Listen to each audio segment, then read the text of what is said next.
안녕하세요. 사연에 빠지다의 DJ 민영입니다. 오늘도 두 가지 사연 준비되어 있으니 재미있게 들어주시고요. 구독과 좋아요 버튼도 꼭 눌러주세요. 그럼 오늘의 사연 함께 시작해 볼게요. 안녕하세요. 저는 한 남자의 아내로, 두 아이의 엄마로, 그리고 한 회사의 임원으로서 아주 바쁘게 살아가고 있는 50대 여성입니다. 워킹맘으로 살아가시는 분들이라면 다들 이해하시겠지만 주어진 역할 모두 너무나 소중하고 중요한 일들이라 제가 아내로서, 엄마로서, 직장인으로서 잘 해내고 있는지 의심이 들 때도 많아요. 내가 욕심이 너무 많아서 아내로서, 엄마로서 잘하고 있는 건지 걱정이 될 때도 많습니다.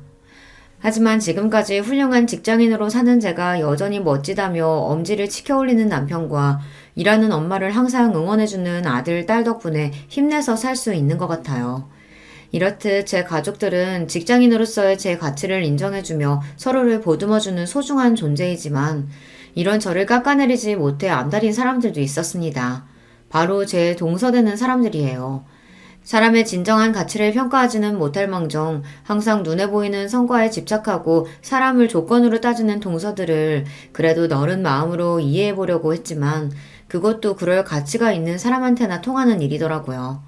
그래도 제가 성격이 무던한 편이라 그러려니 늘 넘어가고는 했는데 정작 저보다 제 남편이 저를 깔아뭉개지 못해 안달인 동서들에게 아주 화가 많이 났던 모양이에요. 내 마누라 발끝에도 못 미치는 인간들이 감히 누구 앞에서 내 아내를 무시해? 내 도움 없었으면 사람 사는 꼴도 못 갖추고 살았을 것들이. 아주버님, 저희가 잘못했어요. 그냥 저희는 아주버님 조건에 비해서 형님 조건이 떨어지니까 안타까운 마음에. 이게 아직도 정신을 못 차리고? 고정하세요, 아주버님. 저희가 정말 잘못했어요. 저희 남편이 부처님 가운데 토박이라고 불리는 사람이거든요. 평소에는 늘 허허 웃는 낯이라 좀 얕잡아 보는 어리석은 사람들도 많은 편인데 저들 역시 제 남편을 그렇게만 봤겠죠. 하늘 무서운 줄 모르고 저 깔보다가 저보다 또 더 저를 아끼는 저희 남편에게 호되게 세상 매운맛을 본 동서들이었죠. 대체 어떻게 된 이야기인지 궁금하신가요? 지금부터 그 자세한 이야기를 들려드리도록 할게요. 저희 남편은 삼형제 중 장남으로 태어났습니다. 형제 모두 머리가 좋은 편이라서 좋은 학교 나와 좋은 대학에 들어갔고요. 그 중에서도 제 남편이 공부 머리가 제일 좋았어요. 셋 중에서도 군계 일학이었죠. 대학도 가장 좋은 곳을 나왔고요. 저 역시 남편과 마찬가지로 저희 친정에서 가장 공부를 잘하는 자식이었습니다. 아무래도 대학 동기로 만나 남편과 유난히 마음이 잘 맞았던 것도 첫째로 태어나 집안 기대를 한껏 받으며 자랐다는 공통점이 있었기에 가능했던 것 아닐까 싶습니다. 저에게는 도련님이 되는 둘째 시숙과 셋째 시숙 역시 캠퍼스 커플로 만나 결혼까지 이르게 된 경우였어요. 아무래도 다들 비슷한 사람끼리 만나기 마련이니 그게 자연스럽기는 하죠. 하지만 맞이인 저희가 가장 먼저 결혼한 건 아니었습니다. 남편도 마찬가지지만 제가 일에 욕심이 좀 많은 편이거든요. 대학 졸업하고는 대학원에 진학한다고 박사학위까지 마친 후에는 제 커리어 쌓느라 바빠서 결혼은 차일피일 미뤄지고 있었습니다. 당시 제 나이를 고려하면 슬슬 혼기가 넘어가고 있었어요. 처음에는 공부 욕심 많은 큰딸 뜻에 군말 없이 따라주시던 저희 친정 부모님조차 이제는 일 좀 그만하고 시집 갔으면 하고 내심 바라셨습니다. 하지만 그런 저를 항상 지지해주고 같은 사회인으로서 존중해준 것이 바로 남편이었어요. 나 당신 일 욕심 많은 거 좋아. 처음부터 모르고 연애 시작했던 것도 아니고 당신같이 능력 있는 사람이 시집 간다고 그 좋은 머리에 집안에만 틀어박히는 게 오히려 사회적인 낭비야. 난 언제고 기다릴 수 있으니까 걱정하지 말고 당신 하고 싶은 거 다 해. 저도 저지만 그 사람도 장남인데 잘난 장남이 여자친구 기다려준다고 홍기가 넘어가도록 장가갈 생각을 하지 않으니 시부모님 속이 어지간히 타실 거였어요. 그럼에도 불구하고 저한테까지 아쉬운 소리 들리지 않도록 남편이 참 신경을 많이 썼습니다. 다시 태어나도 저 사람이 내 짝이다 싶을 정도로 저를 많이 배려해준 사람이죠. 사정이 이렇다 보니 남편 동생들이 형님을 앞지르고 먼저 결혼을 하게 된 거죠. 특히 둘째 시숙의 경우에는 예정보다 이르게 아이가 먼저 생기는 바람에 결혼을 서두르게 되었습니다. 한 해 후배와 교제 중이던 둘째 시숙은 이제 막 취업을 해서 모아둔 돈도 변변치 않은 상황이었어요. 둘째 동서가 둘째 시숙이 군대 가는 동안 대기업에 취직을 하긴 했지만 이제 연차 얼마 되지도 않은 직원이 덜컥 임신까지 해서 자리를 비우게 되었으니 동서도 여간 회사 눈치가 보이는 게 아니었을 거예요. 둘 다 아직 사회에서 제대로 자리를 잡지 못한 상황이었지만 점점 배는 불러가고 있으니 결혼을 미룰 수 있는 상황도 아니었죠. 그렇게 둘은 결혼할 여건도 제대로 갖추지 못한 상황에서 서둘리 결혼을 하게 되었습니다. 셋째 시숙 사정도 그리 다르지는 않았습니다. 그래도 결혼 당시에 셋째 동서가 대기업 취직 후 돈을 좀 모으긴 했으나 문제는 셋째 시숙이었어요. 무슨 팔자에도 없는 사업병에 걸렸는지 대학 졸업하고 바로 취직할 생각은 하지 않고 동기들과 스타트업 기업을 연다 어쩐다 시간만 죽이다 벌써 몇 년을 허송세월했거든요. 자기가 머리 좋다고 믿는 사람들이 저지르기 쉬운 실수가 본인이 선택한 게 잘못되었다는 걸 깨닫는데 시간이 오래 걸린다는 거예요. 좀처럼 자신의 실수를 인정하지 못하고 그 좋은 머리로 고생을 하는 경우를 저희 학교 선후배 중에서도 자주 봤어요. 사람이 학벌만 좋다고 꼭 성공하는 건 아니라는 걸 저희 주변에서 흔하게 볼 수 있었습니다. 셋째 시숙이 딱 그런 경우였죠. 형제 모두 잘난 머리로 어릴 적부터 공부 잘한다고 칭찬만 받아왔으니 자아가 비대해지기 쉬웠어요. 세상에 잘난 사람이 얼마나 많은데 그걸 늦게 깨달을수록 본인 고생만 커지는 법이죠. 결국 뒤늦게 취업 전선에 뛰어들었지만 그보다 더 어린 인재들이 널렸는데 아무리 학벌이 좋아도 신입으로 그 나이 직원을 선호하지는 않으니까요. 결국 본인 욕심보다 훨씬 못한 직장에 다니게 된 셋째 시숙이었습니다. 아마 그나마 셋째 동서가 일찍 자리를 잡지 않았더라면 둘은 훨씬 고생을 했을 거예요. 그러다 보니 각자 좋은 조건의 여성들과 결혼을 했으면서도 두 시숙들 결혼 초에는 꽤나 고생을 했다고 들었습니다. 형님이 워낙 자리를 잘 잡았으니 선뜻 먼저 도와주지 않았더라면 고생이 더 커졌겠죠. 그 고마움을 알아서인지 시숙들이 남편에게 참 잘했습니다. 형수인 저한테도 참 잘했고요. 아직 결혼하지 않았을 때에도 저희에게 형수 되실 분은 저 하나뿐이라며 곧잘 추켜 세워주곤 했어요.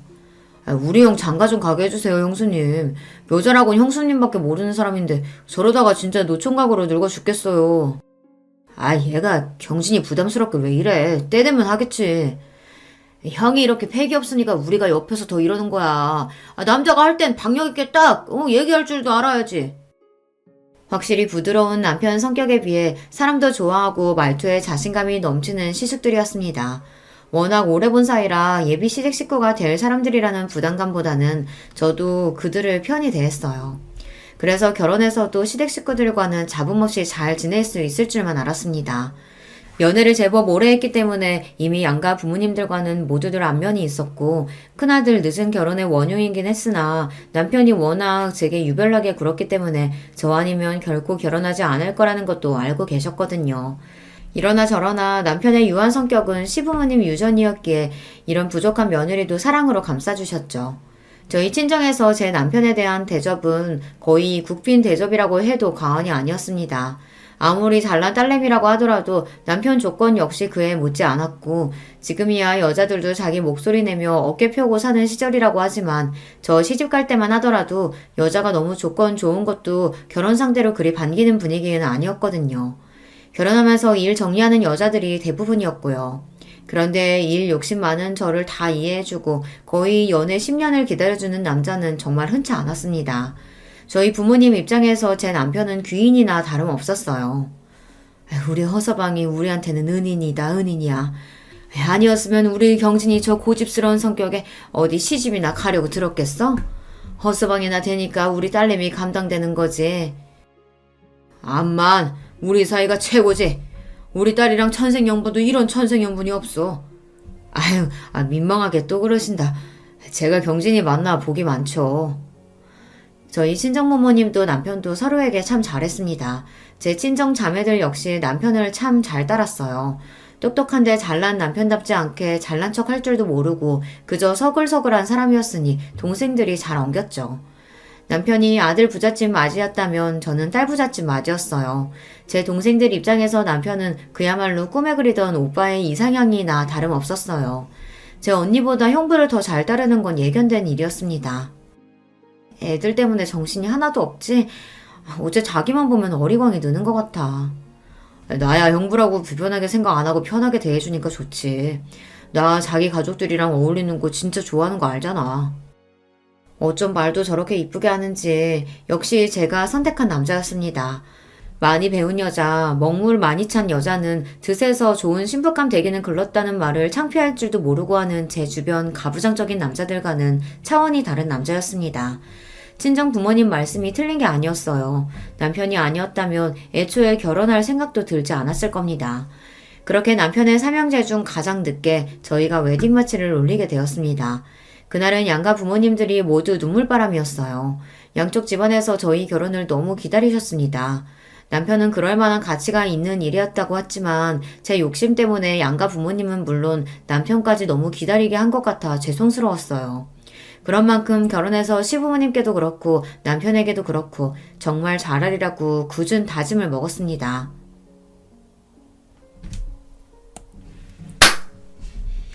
그런 만큼 결혼해서 시부모님께도 그렇고 남편에게도 그렇고 정말 잘하리라고 굳은 마음을 먹었습니다.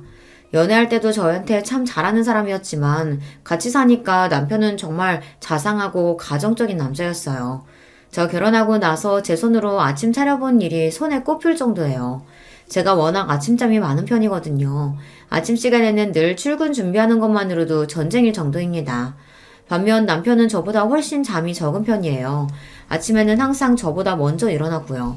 신혼 초에는 저 깰 때쯤 이미 자기 출근 준비를 다 마치고 같이 먹을 아침까지 차려놓는 남편한테 민망한 일이 한두 번이 아니었습니다.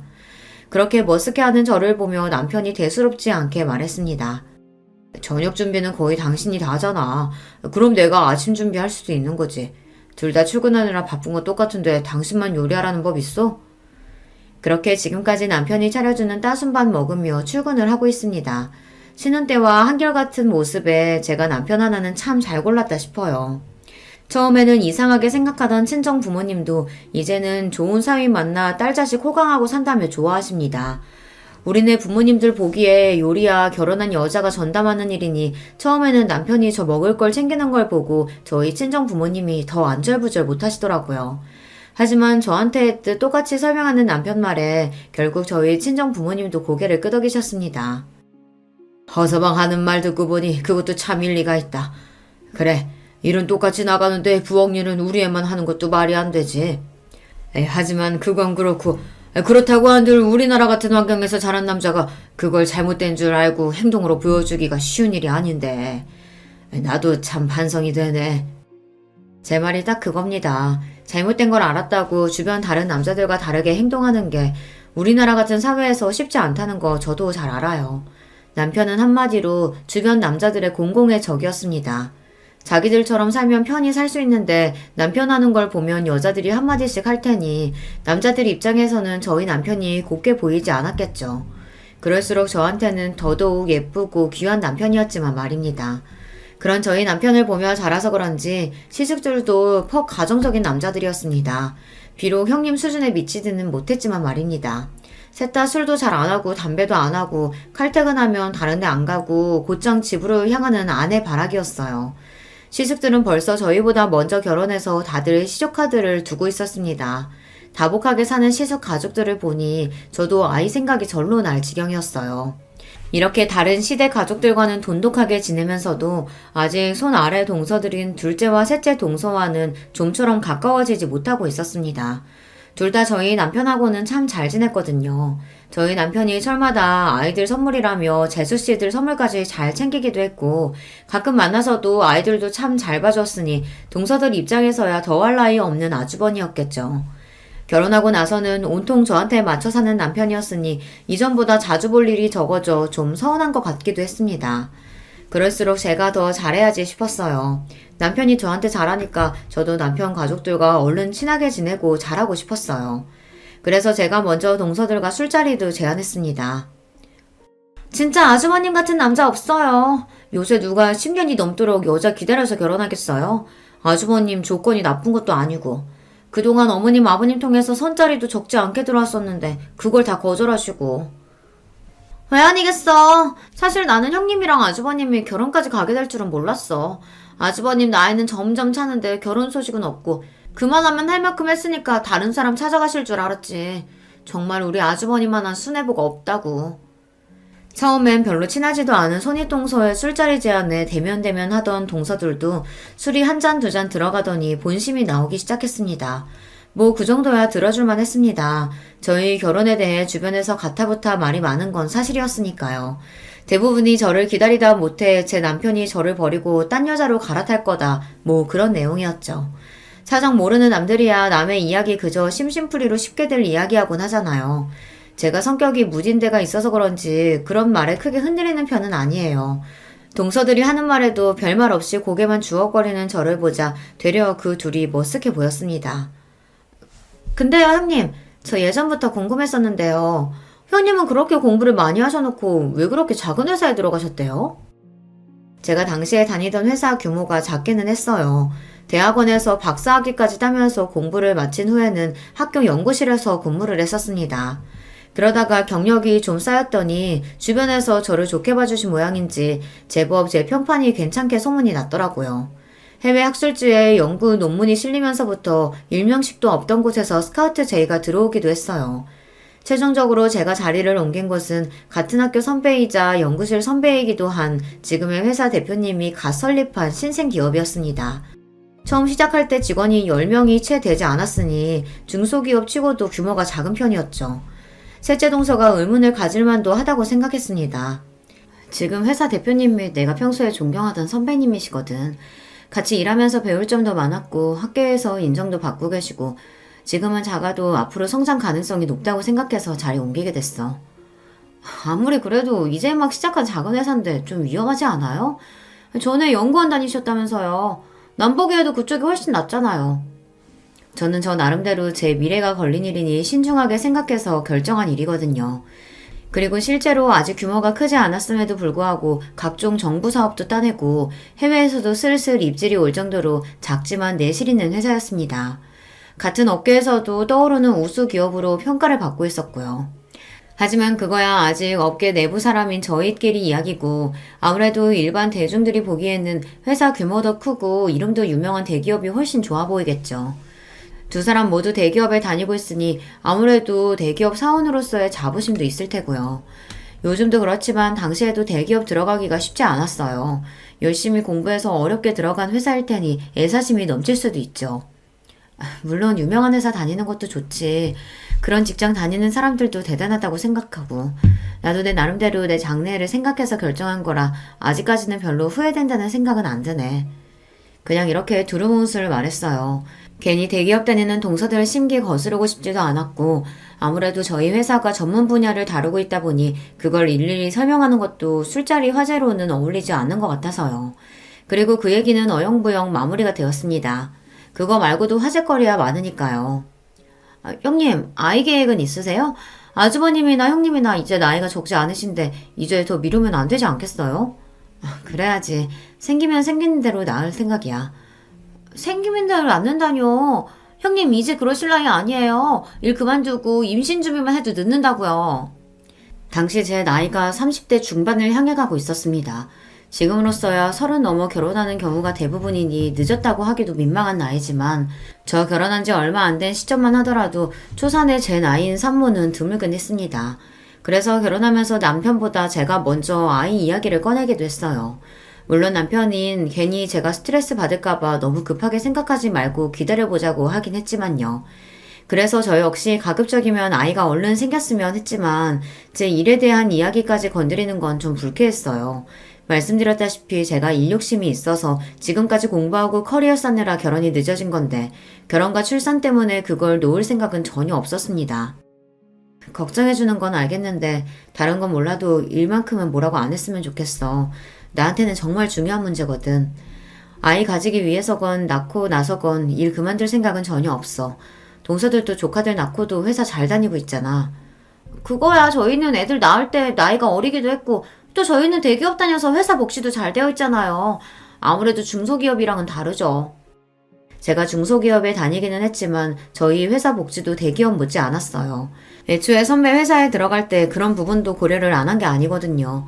작은 회사 들어가서 노동력 착취당하고 고생하던 친구들도 있었기에 그런 부분에는 예민한 편이거든요.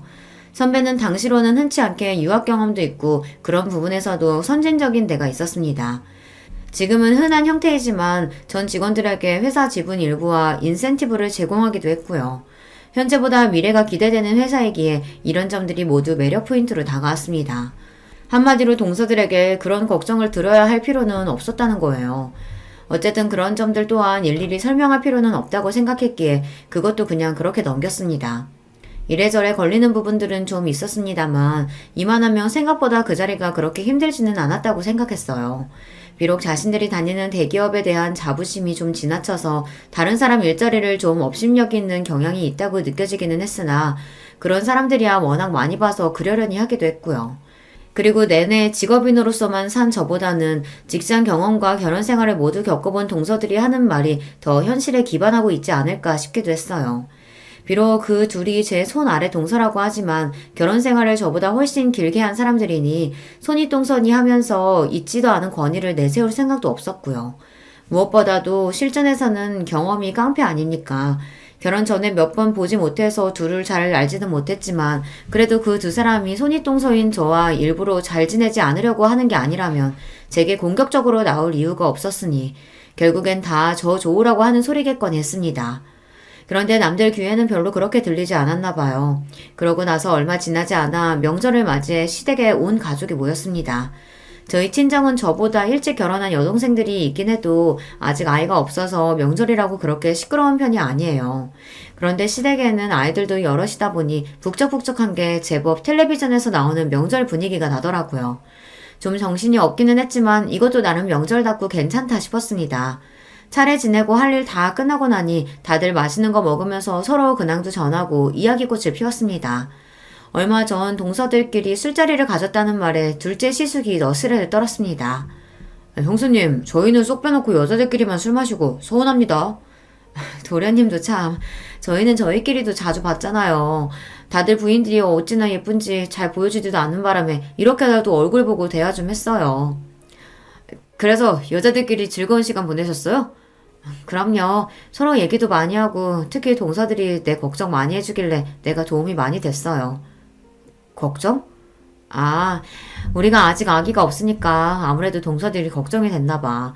내가 다니는 회사가 작으니까 아이 준비하면서 다니기 힘들까 싶어서 걱정도 해주고. 아무래도 결혼 선배님들이시니까 내가 미처 생각하지 못했던 부분들 얘기도 많이 해주더라고. 저는 정말로 호의로 받아들여서 이야기를 한 건데 두 동서 표정이 당황스러움으로 물들었습니다. 남편을 포함한 삼형제 얼굴도 뭔가 애매하더라고요. 그제야 내가 꼬아 얘기한 걸 굳이 쫙쫙 펴서 들은 건가 싶었습니다. 상황이 뭔가 요상하게 돌아가기 시작하자 남편이 애써 굳힌 얼굴을 풀고 말했습니다. 우리 재수씨들이 손일 형님 들어오셨다고 이래저래 걱정이 많으셨나 보네. 그래도 이 사람이 똑부러진 사람이라 걱정하실 일은 없을 거예요. 더군다나 남편인 제가 이 사람 능력 있는 걸 이렇게나 좋아하는데 걱정하신 만큼 제가 더 잘하겠습니다. 특히나 제가 능력 있는 걸 좋아한다는 부분을 힘주어 말하는 남편이었습니다.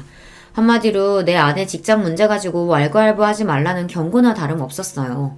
부드럽게 말하기는 했지만 평소에 워낙 싫은 말 하는 일이 없는 사람이라 그런지 두 동서들 표정이 경직되는 게 느껴졌습니다. 아니 저희는 그냥 걱정이 돼서요. 아주머님이 여기서 어떻게 더 잘하시겠어요?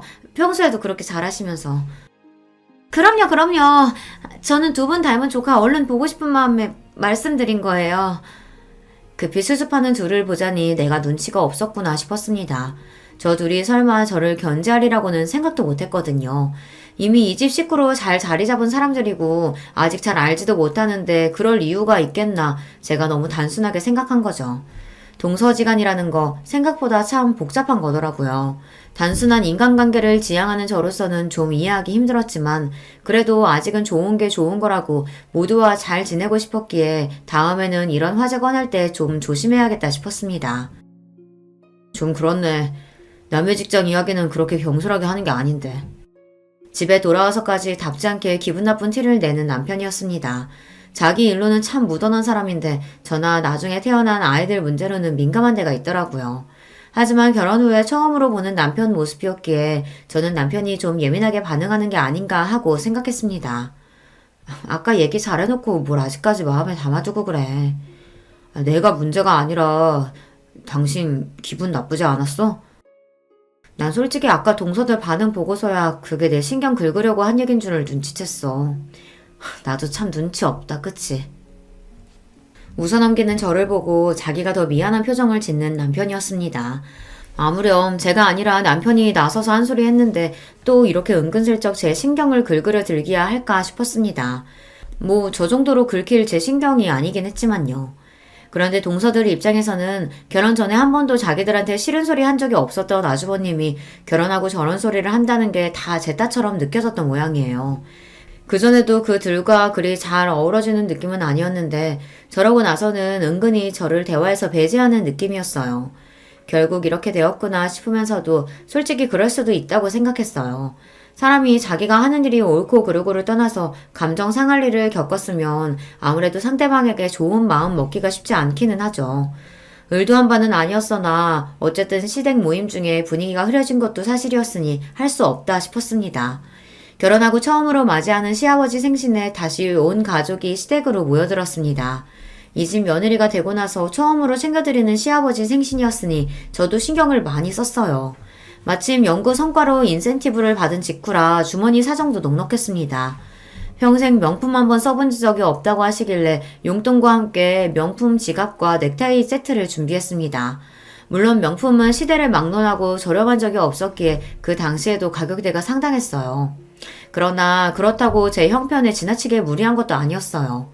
그걸 알고 있으니 남편도 굳이 말리지 않는 게 아니겠습니까? 오히려 제가 이렇게 단단히 준비한 게 본인 면이라도 세워주는 것처럼 으스케하는 남편이었어요. 시아버지한테 명품 선물하는 며느리라니. 내가 역시 능력 있는 여자 제대로 잡았지. 호태훈이 아주 봉잡았다. 하여튼 너스레는. 남편 말에 민망하면서도 기분은 나쁘지 않았습니다. 부디 시아버지께서도 저렇게 좋아해 주셨으면 더 바랄 게 없겠다 싶었죠. 다행히 선물 받고 아버님이 아주 기뻐하시더라고요. 세상에 내 팔자에 명품을 다 써보고 내가 우리 큰며느리 덕에 아주 호강한다. 고맙다 아가. 내가 아주 평생 아껴 쓸게. 아이고 아니에요 아버님. 별거 아니에요.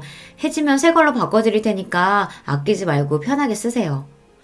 와 우리 형수님 멋있다. 역시 능력자는 다르네. 하여튼 너스레 떠는 건 이 집 남자들 유전인가 봅니다. 어머님까지 그 광경을 보며 만면에 미소를 띄우셨습니다. 이 분위기에 좀처럼 섞이지 못한 건 동서들 두 사람뿐이었어요. 우리 형님 시집 오셔서 처음 맞는 시아버지 생신이라고 무리하셨네. 당분간 좀 힘드시겠어요?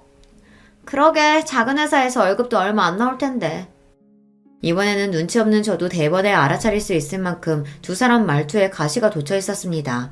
순식간에 주변 분위기가 찬물을 끼얹은 것처럼 싸하게 가라앉았어요. 순간 성질을 못 이기고 내뱉어놓고 둘 다 아차 하는 게 보이더라고요. 그래봤자 늦었지만 말입니다. 이 사람이 분위기 좋은데 괜히 왜 심술이야. 형수님이 어려서니 알아서 하시겠지. 작은 회사니 어쩌니 하는 소리가 왜 나와? 아니 우리는 걱정돼서 하는 말이지. 그래도 이 사람이. 한창 분위기 좋았는데 순식간에 불화의 씨앗이 싹 탔습니다. 특히 시부모님 표정이 너무 안 좋더라고요.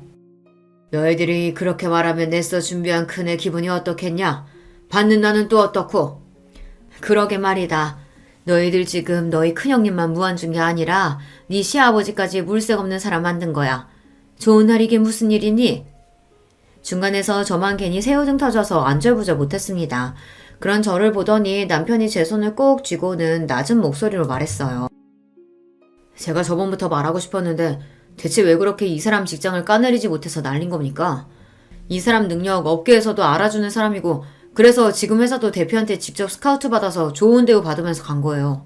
그래서 들어가면서도 과장직감 단 거고요.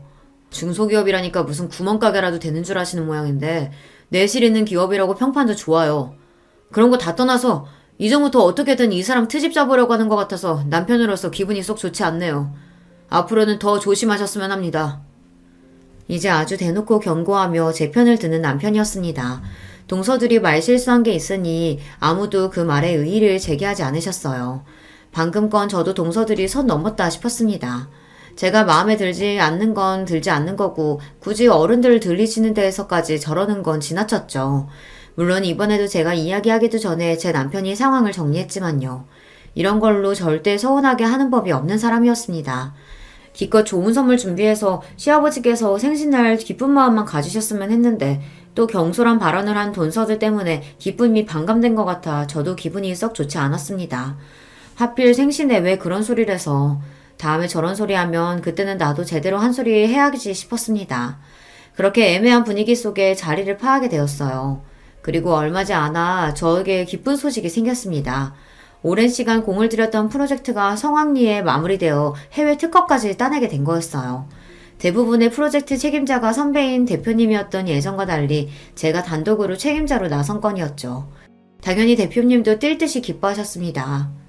내가 뭐라 그랬어. 내가 너 연구실 나온 거 절대로 후회하지 않게 해줄 거라고 했지? 여기서 훨씬 네 재능 펼칠 기회 많을 거라고. 내가 사람 보는 눈이 틀리지가 않았어. 회사에서는 깍듯하게 직급으로 부르던 것도 있고 기쁨을 감추지 못하는 대표님이셨습니다. 저 역시 뿌듯했어요. 연구실 시절 제 이름으로 논문 기재에 성공한 적이 있기는 해도 이렇게 눈에 띄는 성과는 저도 처음이었으니까요. 지금까지 긴 시간 밤을 새워가며 열심히 공부한 보람이 느껴지는 순간이었습니다. 과장으로 입사한 지 1년을 조금 넘긴 시점에 승진까지 하게 되었어요. 무려 부장 자리였어요. 아무리 작은 회사라고 해도 제 나이를 고려했을 때 초고속 승진이나 다름없었습니다. 차장 직급이 없는 저희 회사에서는 다음에 승진하면 바로 이사진으로 경영 참여가 가능할 정도였어요. 규모가 작은 만큼 전문 인력으로만 채운 자리였기 때문에 쉽지 않은 일이었습니다. 게다가 회사는 날이 다르게 기업 가치를 높여가고 있었습니다. 얼마 전 상장한 이후 입사 때 제게 주어진 회사 지분의 가치가 쑥쑥 올라가고 있었고요. 이래서 회사 스타팅 멤버로 들어가는 게 참 중요해요. 이 기쁜 소식을 가장 먼저 전한 건 역시 남편이었습니다. 근무 시간 중에 전화를 받아놓고도 제가 승진 소식과 프로젝트 성공 소식을 함께 전하자 전화통이 떠나가도록 기뻐서 소리를 지르는 남편이었습니다. 여보, 정말 축하해. 우리 경진이 진짜 대단하다. 그동안 그걸로 그렇게 가슴을 졸이더니 결국은 해내는구나.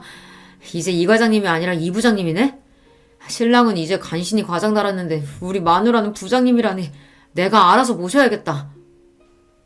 이렇게 아니라 오늘은 축하 파티를 제대로 열어주겠다는 남편을 겨우 진정시켜 전화를 끊었습니다.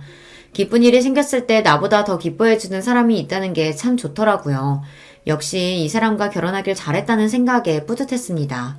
신이 난 남편이 사방에 전화를 돌리는 바람에 온 식구들이 제 승진 소식을 당일에 접하게 되셨어요.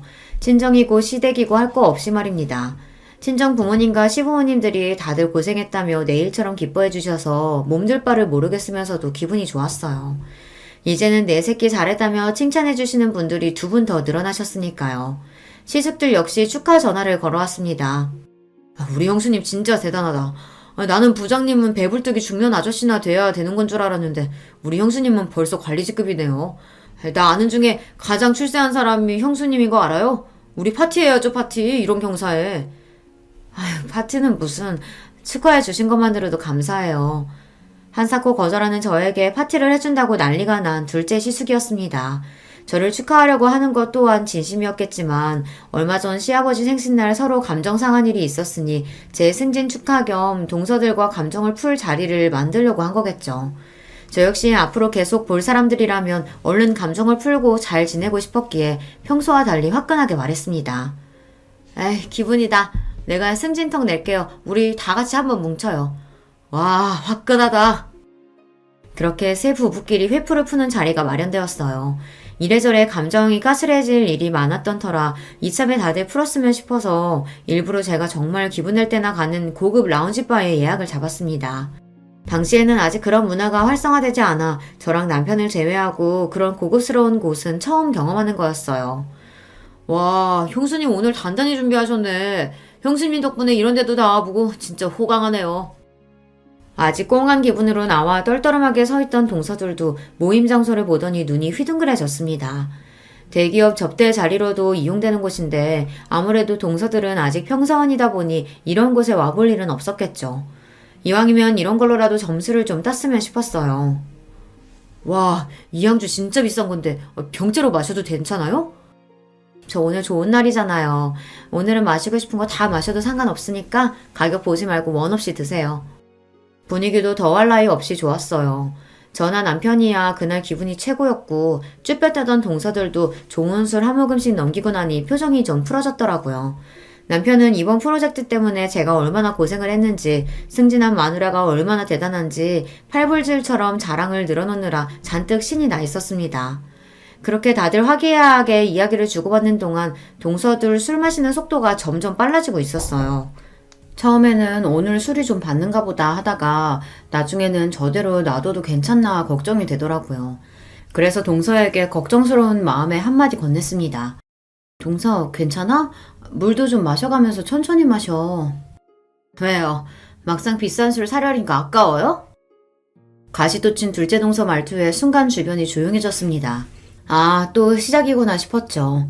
어째 오늘은 좀 조용히 넘어가나 싶었는데 이 정도로 동서들 심술을 달래기에는 역부족이었나 봅니다. 그래도 어지간하면 잘 넘기려고 다시 부드럽게 말했습니다.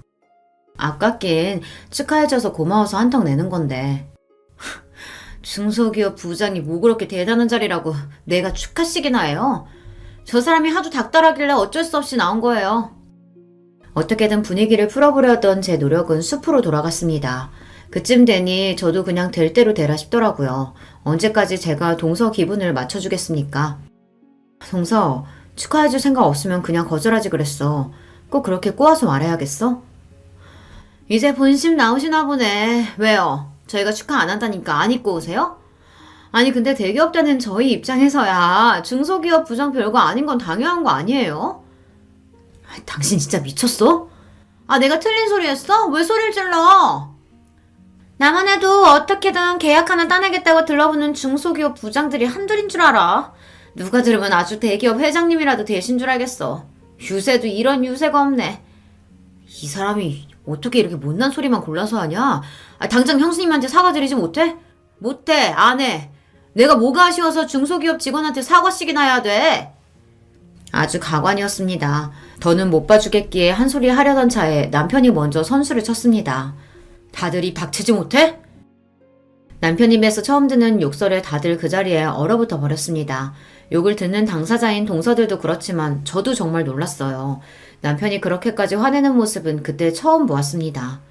내가 내 마누라 자랑스러워서 부르는 자리에 유세? 이 사람은 평생 자기 자랑이라고는 할 줄 모르는 사람이야. 꼴랑 대기업 다닌다는 이유로 세상 제일 잘난 줄 착각하고 사는 니들하고 같을 줄 알아?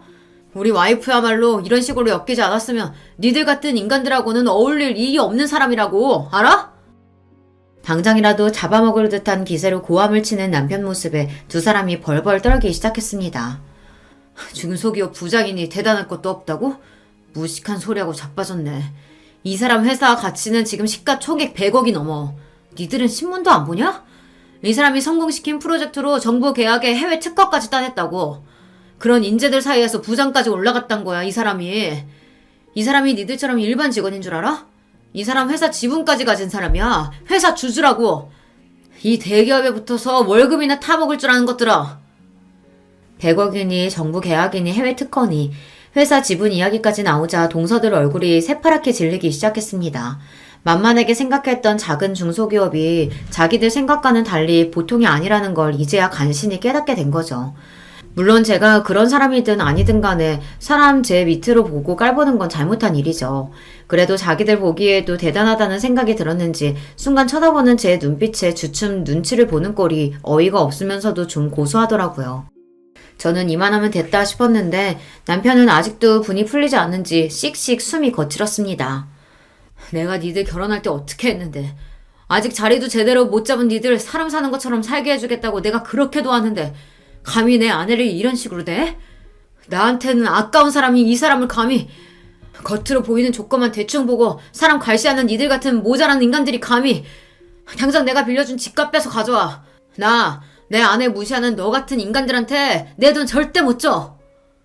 남편이 두 동생들 결혼하면서 준비가 부족해 도움을 줬다는 건 미리 말해준 적이 있었어요.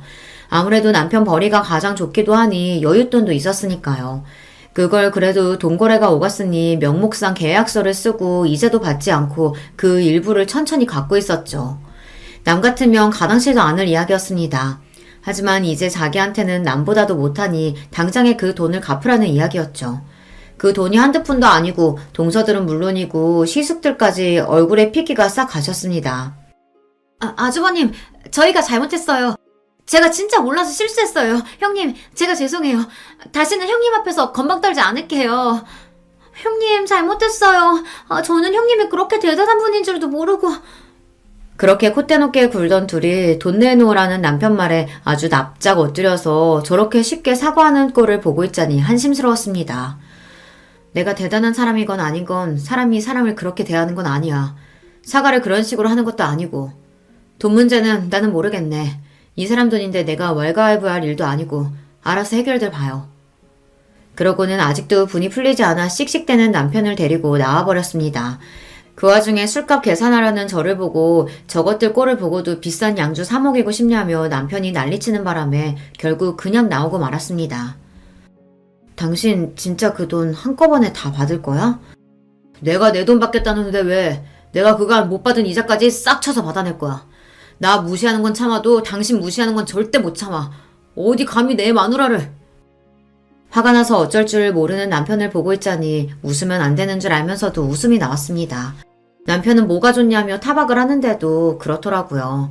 앞으로 살면서 억울한 일, 화나는 일이 있어도 나 대신 화내고 억울해줄 사람이 있는데 세상 무서울 게 무엇 있겠냐 싶었습니다. 그러고 나니 두 동서들 폐악도 별거 아니라고 느껴지더라고요. 결과적으로 동서 둘 다 남편 돈 갚느라고 고생 꽤나 했습니다. 남편이 시숙들 도움 받아다가는 정말 당장 소송해서 받아낼 거라고 으름장을 놓는 바람에 대기업 다녀받은 피 같은 월급 내놓느라 둘 모두 속이 쓰렸을 거예요. 이건 남편과 시숙들 간의 모종의 거래가 있었습니다. 니들 같으면 마누라 그 꼴 당하는 걸 보고 가만히 있겠냐는 말에 시숙들도 할 말이 없었겠죠. 그래도 부부인이 뒤에서 몰래 도왔다는 걸 알고 있지만 그 정도는 농감아주기로 했습니다. 이 막장 드라마 같은 상황을 숨기지 않고 일러 바친 남편 덕에 동서들은 시부모님께도 단단히 야단을 맞았습니다.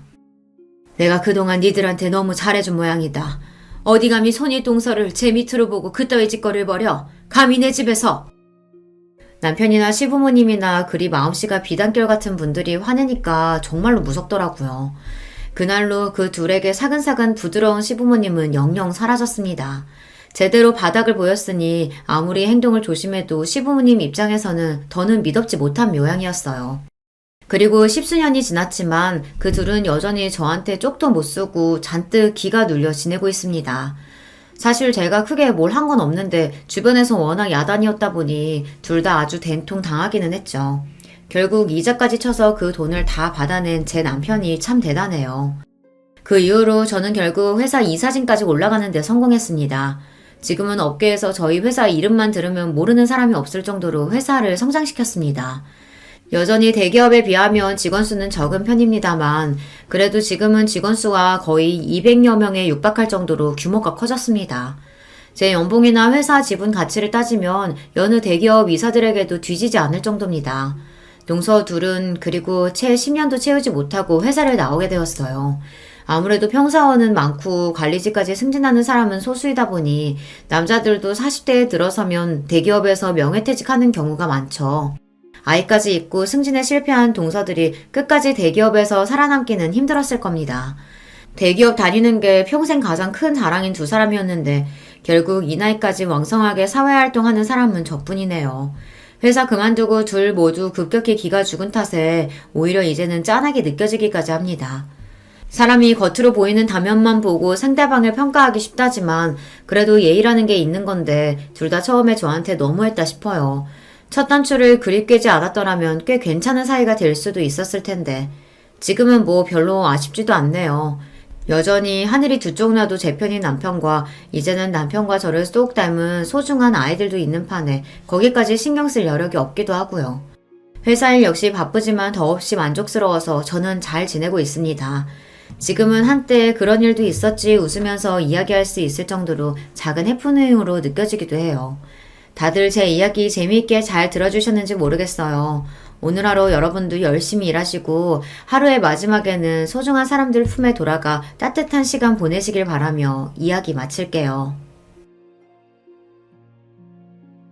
안녕하세요. 저는 30 중반 된 여성입니다. 요즘 참 시끄러운 일이 많죠? 그중 가장 이야기 많이들 하시는 것 중 하나가 바로 교사와 교권 문제잖아요. 저도 이와 관련하여 겪었던 일이 있어서 이번 기회에 털어놔보고 싶어 사연을 보내드립니다. 저는 20대 중반에 교사가 되었어요. 벌써 10년 전이네요. 교사 경쟁률이 떨어졌다고는 해도 임용고시는 여전히 어렵습니다. 사범대 나와서 임용고시를 볼 때 얼마나 긴장하고 열심히 노력했었는지 몰라요. 사실 좀 더 어른스러운 아이들을 상대로 대학 보내는 즐거움을 느끼고 싶다면 중고등학교 선생님이 되는 쪽이 좋습니다. 사실 중고등학생쯤 되면 뛰어난 아이들은 정말 뛰어나서 선생님에 대해 예의를 잘 갖추는 아이들도 많아요. 물론 요즘 교권이 추락해서 교실 학생들 전반적인 수준도 떨어지기는 했지만 얌전하고 좋은 학생들도 여전히 있어요. 그런 아이들의 존재가 지워지고 피해를 입는 일이 많아져서 안타깝기는 하지만요. 그런데 저는 애초에 대학에 들어갈 때부터 초등학교 선생님이 되겠다고 마음을 먹었던 이유가 아이들을 너무 좋아해서였어요.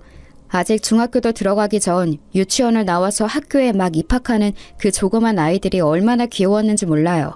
그건 지금도 마찬가지고요. 고사리 같은 손을 내밀면서 선생님을 부르는 아이들을 가르치고 돌보다 보면 제가 정말 세상 모든 아이들의 엄마라도 된 것 같은 기분을 느낄 수 있었거든요.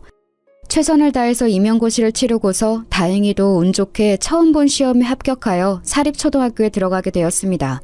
사립초등학교는 연봉이 그래도 높은 편이에요. 서울에 있는 사립초등학교였는데 아이들 수준도 높고 꽤 신경 쓰는 집안의 부모님들도 많이 계셨죠. 신규 때는 그래도 운이 좋았는지 정말 좋은 학부모님들과 착한 아이들로 이루어진 반을 맡게 되어서 즐겁게 1년을 보낼 수 있었어요. 신규로 교사 일을 시작하면 얼마나 떨리고 의욕이 넘치는지 아마 교사분들은 아실 텐데요. 조그만 아이들의 1년이 제 손에 달렸다고 생각하면 없던 의욕도 생기는 게 바로 교사들이랍니다. 그래서 저 역시도 정말 의욕 넘치게 아이들을 최선을 다해 보살피고 가르치면서 1년을 보냈어요. 그래도 좋은 학부모님들과 인연을 맺으며 한 해를 보내고 나니 자신감이 생기더군요. 그 다음 해에도 그래서 조금 노하우가 생긴 상태로 조금 더 능숙하게 아이들을 가르칠 수 있었는데요.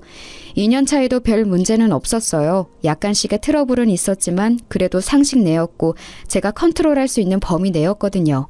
다른 선생님들도 많이 도와주시고 조언도 많이 해주시는 편이었고요. 그런데 문제가 이제 3년 차에 벌어지게 된 거였죠. 당시 3년 차에 처음으로 고학년 담임을 맡게 되었는데 그동안 저학년만 맡다 보니까 애들이 다 순했거든요. 아직 뭘 모르기도 하고 제가 타이르면 말도 잘 들었고요. 게다가 운 좋게 아주 좋은 학부모님들로 구성된 학급이었어요. 그런데 이제 그게 5, 6학년쯤 되면 애들이 머리가 커서 완전히 달라진다는 말을 다른 선생님들께 듣기는 했는데 체감은 못하고 있었던 거예요. 그런 와중에 덜컥 6학년 담임을 맡게 된 거였죠. 게다가 더 큰 문제가 있었어요. 사실 그동안 별로 안 좋은 평가를 받아왔던 문제 행동을 벌였던 아이들이 있었는데 그 아이들이 학급을 구성하다 보니 한꺼번에 셋 정도가 한 반에 들어가게 된 거였어요. 그리고 저 연차에 아무것도 모르는 선생님이었던 제가 그 반을 맡게 된 거였죠. 고 연차인 선생님들은 이미 학교 사정을 다 아시고 어떤 애들이 골치 아픈지를 다 아시니까 그 학급을 안 맡으려고 다들 버티셨거든요. 그런데 저한테 이제 그 일이 밀려온 거였죠. 아직 아무것도 모르고 저학년 아이들 그래도 나름 별탈 없이 2년 동안 잘 가르쳤고 그랬으니 저 연차 젊은 여선생님한테 골치 아픈 애들을 그냥 떠맡겨버린 거였어요.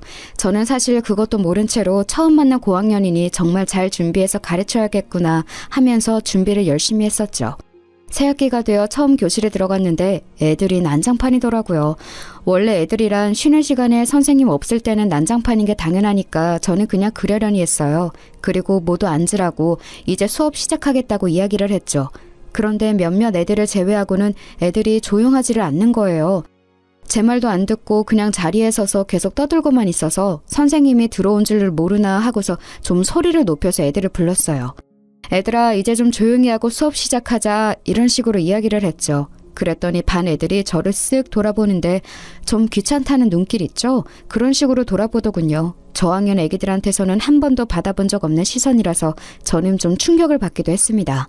그런데 겨우 시선 가지고 애들 타박할 수는 없는 노릇이라 그냥 서서 애들이 간신히 자리에 앉는 꼴을 보고 있었죠. 그중에 유달리 한 애가 느적거리면서 늦게 자리로 가서 앉더라고요. 앉아서도 계속 다리를 떨고 책하고 공책을 집어던지면서 중얼중얼대고요. 솔직히 저는 그 애가 요새 문제되는 발달장애라도 가진 아이인 줄 알았어요. 하지만 제가 입안을 맡을 때 그런 특성을 가진 아이는 없다고 알고 있었고 전달받은 바도 전혀 없었거든요. 그래서 좀 수상해서 걔를 자세히 들여다보고 있었죠. 첫날은 어찌어찌 지나갔는데 바로 그 다음날부터 시끄러워지기 시작했어요. 다음날 제가 수업에 들어가니까 애들이 여전히 떠들고 있더라고요. 그래서 다시 자리에 앉으라고 이제 수업 시작한다고 제가 소리를 좀 높였어요. 그런데 애들이 왁자지껄 떠들고 있으면 제 목소리가 충분히 안 들릴 때도 많이 있거든요. 그래서 하도 앉지 않기에 조금 더 크게 말을 했었죠. 그날도 애들이 귀찮다는 듯한 얼굴을 하고서는 미적거리면서 자리에 가서 앉았어요. 그런데 몇몇은 아예 제가 왔다는 사실을 알고 제 얼굴을 보고서도 교실에 서서 계속 저희들끼리 장난을 치고 있더라고요. 심지어 그 와중에 한 애는 교실 바닥에 찍찍 침을 뱉어대고 있었어요. 저는 애들한테 다가가서 화가 나는 것을 참고서 조용히 지시했습니다. 자, 애들아, 이제 수업 시작할 텐데 자리에 가서 앉아야지. 싫은데요? 순간 저는 귀를 의심했습니다. 아무리 요즘 애들이 건방지다고는 해도 초등학생이 이런 식으로 선생님한테 말대답을 할 수 있다니 믿을 수가 없었어요. 아무리 고학년이라고는 해도 아직 중학교도 들어가지 않은 아이들이었는데 말이죠. 자리에 앉아야 해요. 그래야 친구들하고 같이 공부를 하지. 하지만 어쨌든 요즘은 안 좋은 말로 꾸중이라도 하면 학생들이 도리어 선생님한테 반발한다는 것을 알고 있었기 때문에 저는 좋은 말로 타일렀습니다. 그렇게 건방진 아이들이 이런 말에 제대로 순응할 거라는 기대는 저도 하지는 않았지만요. 싫은데요? 저 여기 서서 들을 건데요? 제 마음대로 할 건데요. 선생님이 뭔데 저한테 자리에 앉아라 말아요? 그 애는 숨도 쉬지 않고 저한테 따발총처럼 건방지게 말을 쏴댔습니다. 학교 애들이 전부 못된 건 아니었어요. 얌전하고 착한 애들은 놀란 채로 저와 그 학생의 눈치를 보고 있었죠.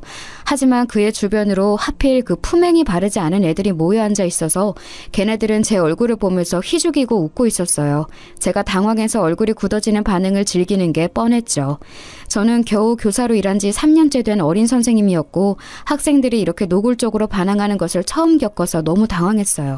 글쎄 이걸 교사 자질이 없다고 말씀하실 수도 있겠지만 누구든 교사라는 직업의 경험치를 다 쌓은 후에 교사가 되는 것은 아니거든요. 저도 당시 저연차 교사로서 아이들에 대한 경험이 무척 적은 상황이었고요. 솔직히 그러면 안 되는데 저는 저도 모르게 목소리가 높아졌어요. 선생님한테 그렇게 말하면 안 되는 거야. 버릇없이 이게 무슨 말버릇이니? 선생님 지금 저한테 소리치셨어요? 학생한테 소리 지르면 안 되는 거잖아요. 애가 빈정대듯이 말하는데 그때 기싸움에서 밀리면 정말 한 해 동안 아예 애들을 잡을 수가 없겠더군요. 주변에서 얌전한 애들도 숨죽이고 저희를 지켜보고 있었고 좀 못된 애들도 제가 지지 않고 소리를 높이니까 움찔한 기색이었어요. 어쨌거나 아직 중학생도 안 된 초등학생 6학년들이었으니까요. 저도 소리 높여서 큰 소리로 애들한테 말하면 자칫 아동학대로 걸릴 수 있다는 건 알았지만 절대 밀리면 안 될 것 같더군요. 내가 언제 소리를 질렀니? 선생님 목소리는 원래 크다. 그리고 너 지금 선생님한테 대들었으니 뒤로 나가서 10분간 서 있어라. 책 들고 가. 공부는 해야 하지 않니? 제가 엄한 목소리로 꾸짖으니 아이는 움찔하면서 제 눈치를 보았습니다. 아무리 건방진다고 해도 아직 어린애였어요. 사립초라서 아주 불량한 애들은 또 없었거든요. 사실 불안하기는 했어요. 요즘은 초등학교 고학년 애들도 선생님을 우습게 알아서 대들고 심지어 때리기까지 하는 애들도 있다는 건 알고 있었지만 그래도 저는 한 해 동안 애들 가르칠 걸 생각하면 물러날 수가 없더라고요. 다른 사람도 아닌 제가 이 아이들을 전부 책임지고 가르쳐야 했으니까요. 하지만 눈치를 보는 듯했던 그 애는 곧 열받는다면서 크게 소리를 지르고 발을 굴러대기 시작했습니다. 저는 겨우 초등학생인 애가 그렇게 욕을 할 수 있다는 걸 그때 처음 알았어요. 물론 요새 초등학생들이 정말 어른 못지않게 더러운 말도 하고 거칠 수 있다는 건 알았지만 눈앞에서 실제로 목격하는 건 완전히 다른 일이죠. 게다가 제가 가르치는 제 학급에 그런 애가 있다는 사실까지 알게 된 거였으니까요. 심지어 교실 바닥에 침까지 뱉더군요. 그런데 큰 소리가 나서인지 학기 초라 복도를 이리저리 다니며 학급들을 살피던 교감 선생님이 창문 너머로 나타나셨어요. 다른 학급 애들도 숨죽이고 전부 뚫어져라 쳐다보고 있지. 교감 선생님 얼굴도 보이지. 저는 물러나지 않고 단호한 태도지. 이러니까 그 건방진 학생도 더 반항하기가 애매한지 씩씩대면서 뒤로 나가더군요. 제가 책을 가지고 가라고 했지만 책을 도리어 책상 위에 집어던지고서 책상 다리를 걷어차면서 나갔어요. 저는 너무 속이 울렁거리고 심장이 뛰었지만 침착한 척 다시 교탁으로 돌아와서 앞에 섰죠. 그러고 나서 책을 펴라고 하자 애들이 슬금슬금 눈치를 보면서 책을 다들 폈어요. 지금 제가 저 건방진 애하고 기싸움에서 이긴 것이라 애들이 제 말을 듣기 시작한 것이 느껴질 정도였죠. 창문 밖에서는 교감 선생님이 한참이나 지켜보다가 고개를 설레설레 젓고서는 곧 사라지셨어요. 10분이 지난 뒤 쿵쾅대면서 자기 자리로 돌아간 그 애는 노골적으로 불만을 표시하면서 책상에 엎드려서 제 얼굴도 보지 않더군요. 뭐 괜찮았었어요. 학급 다른 친구들의 공부를 방해만 안 한다면요. 문제는 그런 애가 하나 있으면 학급의 면학 분위기가 애초에 다 흐려져 버린다는 거였죠. 순하고 모범적인 대다수의 학생들이 그렇게 마음대로 멋대로 행동하는 아이 두세 때문에 공부도 하지 못하고 선생님에게 제대로 된 지도도 받지 못한 채로 피해를 보는 경우가 많거든요. 그래서 저는 그 애를 비롯해서 아까 저한테 빈정대는 눈길을 한 3명한테는 절대 기싸움에서 밀리면 안 되겠다는 생각이 들었어요. 사실 선생으로서 학생하고 기싸움을, 심지어 초등학생하고 기싸움을 이겨야 한다는 생각을 하는 게 너무 한심하긴 했습니다만 그렇다고 해서 여기서 밀릴 수도 없는 일이었죠. 그렇게 그날 수업이 모두 끝나고 나서 애들 가고 난 후 제 뒷정리를 하고 있는데 교감 선생님이 저를 부르시더군요. 손 선생, 내가 아까 지켜봤지만 앞으로는 그렇게 하면 안 돼. 무슨 말인지 알죠? 네? 어떤 거요? 아까 애한테 소리친 거 말이야. 걔 부모님이 좀 그런 분이거든. 언제 어떤 것으로 물고 늘어져서 1년 내내 골치 아프게 할지 모르는 일이라서 그래. 하지만 그렇게 하지 않으면 걔가 학급 분위기를 다 망칠 텐데요. 1년 내내 다른 애들이 피해를 정말 많이 볼 거예요. 걔가 들어간 학급은 어쩔 수가 없어요. 여태까지 계속 그래왔으니까. 그냥 손 선생도 포기하고 걔는 하고 싶은 대로 하게 내버려두는 게 좋아. 교감 선생님은 걱정스러운 얼굴이셨어요. 하지만 동시에 저는 교감 선생님 표정에서 긁어 부스럼 만들지 말아라 라는 의미도 읽을 수 있었죠. 그냥 걔를 내버려두기만 하고 6학년이니 딱 1년만 참으면 졸업시켜서 잊어버릴 수 있다는 뜻이기도 했을 거예요. 학교 현장에서는 정말 어쩔 수 없는 애들을 전학시켜버리거나 해서 학교에서 일단 나가기만 하면 그래도 잊을 수 있었으니까요. 졸업이 딱 1년 남았으니 그 기간만 버티면 된다는 거였죠. 하지만 저는 그럴 수는 없었어요. 그 건방진 학생 자신도 사실 문제죠. 아무리 건방을 떤다고 해도 겨우 초등학교 6학년생이잖아요. 지금 버릇을 고치면 그래도 향후 인생을 살아갈 때 많은 도움이 될 텐데 시도도 안 해보고 항복한 채로 그냥 포기해버릴 수는 없었어요. 게다가 제가 아주 저연차 교사였고 나름대로 청운의 꿈을 꾸고 있던 때였기에 더 그랬죠. 게다가 그 애를 그냥 두면 학급의 얌전한 아이들도 완전히 흐려진 분위기 속에 처할 게 뻔했고 어떤 아이들은 그 버릇을 닮아서 더 나빠질 수도 있었어요. 일단 저는 교감 선생님한테는 그냥 고개를 끄덕이고서 나왔지만 그 다음 날도 또 그 다음 날도 그 애한테 져주지 않았어요. 그 건방진 애는 사사건건 저한테 맞서면서 저를 선생 취급도 하지 않으려고 들었죠. 어떤 때는 저한테 말대답을 하고 어떤 때는 대놓고 무시하면서 책도 펴지 않고 들은 척도 하지 않았었는데요. 그래도 저는 일단 교감 선생님이 하신 말씀도 있기 때문에 소리는 높이지 않았지만 일단 아이 앞에 앉아서 저를 쳐다보고 말을 들을 때까지 차분하게 계속해서 지시했어요. 그 때문에 다른 아이들이 제대로 공부를 배우지 못해서 피해를 입었지만 그래도 학기 초에 애를 잡아놓는 게 분명히 나을 거라고 생각되어서 별다른 도리가 없더라고요. 그런데 그러다가 제가 결국 목소리를 높이고 화를 내게 된 사건이 터졌죠. 그 애가 몰카를 찍으려고 덤빈 거였어요. 제가 치마를 입고 왔을 때 노골적으로 제 치마 밑으로 핸드폰을 넣어서 촬영하려고 들었거든요. 믿어지세요? 겨우 초등학교 6학년생이 그런 짓을 하더라고요. 제가 살짝 교실을 걸으면서 가르치고 있었거든요. 그런데 맨 앞줄에 앉은 그 녀석이 슬쩍 발을 내밀어서 제 쪽으로 뻗더라고요.